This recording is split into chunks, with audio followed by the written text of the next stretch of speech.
Welcome back, guys, to another episode of Foraging Through the Calendar with me, Jack Ball, a foraging instructor in the south of England. In this video series, I'm looking to share my skills with you guys online. It's the month of August, I'm in a natural space. Let's see if there's any food here. So in August, there's an abundance of berries about. And one berry that you may well have overlooked is the hawthorn. This is the hawthorn berries, these gorgeous little red ones. Now, they're not packed with flavour, they're not bursting with flavour, but they are packed and bursting with antioxidants. So there's plenty of reasons to get them in you. There's a few ways of getting them in you. Simply when you're out on a walk like this, just have a little munch. But do spit out the little pips that you get, these little guys. But all the flesh around the berry is gorgeous. It's not got loads of flavour, but it's kind of like a bland apple. But pleasant to eat, nice and refreshing.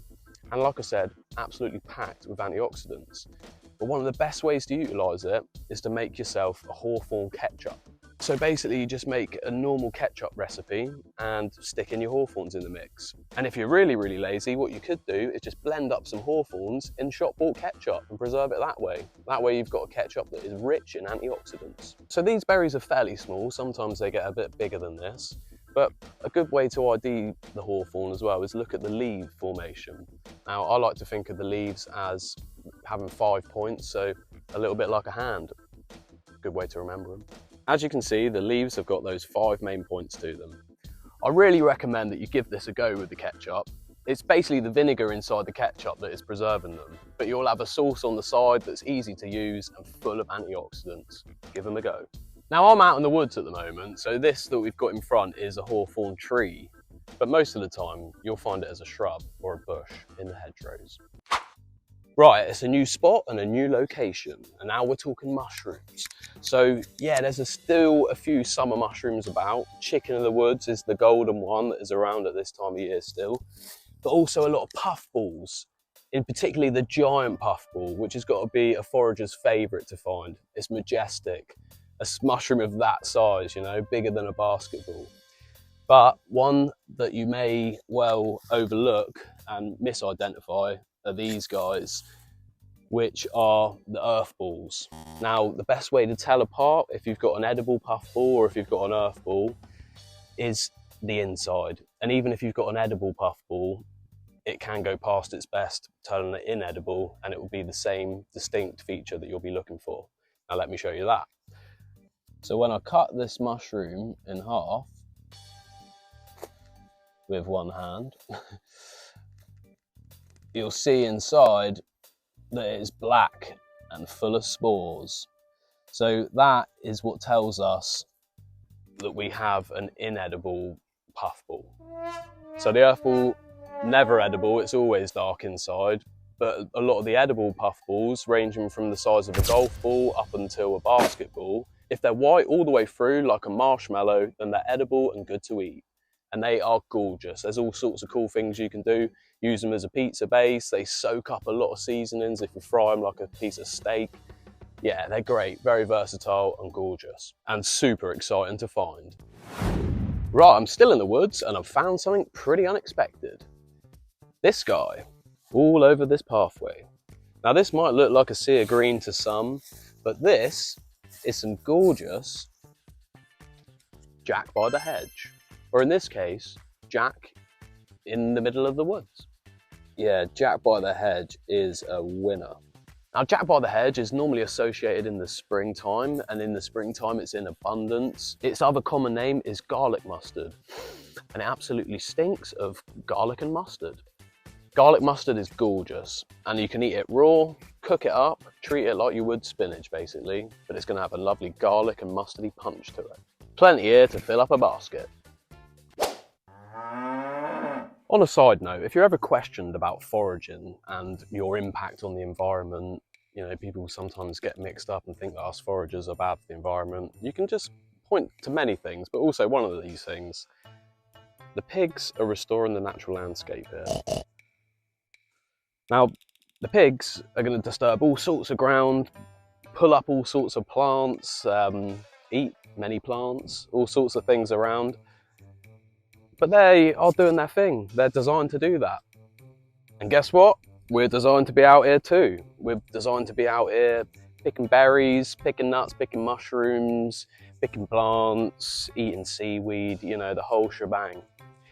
All of our senses have been developed over a long period of time to pick up things like colour. When we see colour, that's drawing us into foods like the berries. We are part of this design, so just stay safe in that thought and know that by foraging, you're actually helping the environment and becoming part of the initial design. Like for example, when you see that berry and you're lured in by the colour and you eat it and then you wander off somewhere else and you go to the toilet, you are going to then plant that seed. And that's how things go. And you'll also be helping the mushrooms when you're foraging them. And as you pick them up and hold them higher than the ground, they're going to be releasing spores that will travel further. And when you've got them in your basket and wandering around the woods, you're spreading those spores even more. So the more we interact, the better nature thrives. Right, back to berries and back to basics. We've got the humble blackberry, which I'm sure 99% of you have already foraged and eaten. It's like the last surviving practice of our past that still remains. You know, it's the one forage item that still rings a bell to many throughout England, and I'm sure most of the Western world. This guy has been holding the fort of the connection between us and foraging in this country. Blackberry, you can rest now because we're starting to wake up and we're starting to come back to our foraging roots. And if you haven't, start off here with a blackberry. Pucker. There is over 300 different species of blackberry in this country. Some are sweet, some are tangy, some are tart. They're all gorgeous though, and they're all packed with goodness. So definitely get some blackberries in you. If you want to preserve them, you can freeze them or make yourself a jam. Just boil them down with some sugar and water and stick them in a sterilised jar. Right, we've got another one to spice up your life and spice up your dishes. We've got the Alexander seeds. Now, these guys are a really unique flavour. They're basically like the medieval spice, so they're a flavour from the past. They're really great for blood purification, as well as full of antioxidants and anti-inflammatories as well. So a great one to add to the diet, to have a taste of the past. They're very much like a bashwami kind of peppercorny seed. And yeah, really gorgeous. Another huge batch. Nice and easy to collect as well. You can just pull them straight on off, take them home and stick them in your pepper grinder. Alexander's was brought over to England by the Romans, along with many other plants. They particularly favoured this one for these seeds, for the unique spice that it provides to dishes, but the whole plant was utilised and eaten, and still is very much to this day. The young flower buds of Alexander are absolutely delicious. But remember, Alexander's is in the carrot family, or the umbellifer family, a very dangerous family, a deadly toxic family, with some great edibles like this one. But we've got things in there like the poison hemlock. I've done previous videos on that before, but yeah, be careful about the umbellifer families.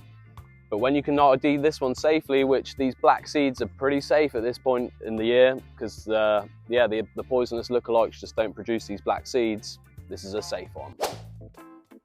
Right guys, I thought it was only fair to share with you the real potential that the Hawthorn berry has to offer, because earlier on the ones I showed you in the woods were a bit slim pickings, but check out this bounty. With these guys, you could really gather up, you know, enough for some ketchup real fast. Trust, homemade ketchup is the best, and when you can add strong antioxidants in it like this one, it's a win-win. God, look at it, it's berry galore. And you know what? I'm going to end it there, guys. So thanks for tuning in once again. Don't forget to like, subscribe, all that sort of stuff. And check out forageforknowledge.com. Next month, I'm releasing something special on there. Stay tuned.